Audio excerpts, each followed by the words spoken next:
Nasi jagung ya Mbak. Mungkin selama aku ngonten ini pertama kali makan nasi jagung. Ini makanan khas Jatim ya. Dengan segala macam kondimen, ada ikan talem, ada ikan pari asap, ada rawon juga. Mbak, dulu kepikirannya awalnya gimana mau jualan nasi jagung Mbak? Pertama itu gini, apa ya yang belum ada di sini itu, tapi orang itu pasti nyari gitu loh. Oke. Pengen jadi yang legendaris, Yang tapi unik. yang pertama Wah. yang orang pasti kepikiran, oh aku Betul. mau makan nasi jagung di sini. Betul. Aku makan ikan asam di sini. Betul. Makan katanya paling murah 15.000. Iya. Nasi jagung, ikan asin. Pege, urap, lodeh, sambel.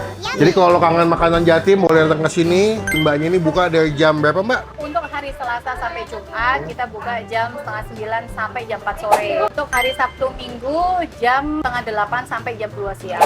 Nanti alamat lengkapnya kita masukin di bagian kolom video. Teman-teman datang ke sini dan cobain ya. Ibu terima kasih, aku mau cobain. Akis. Bos.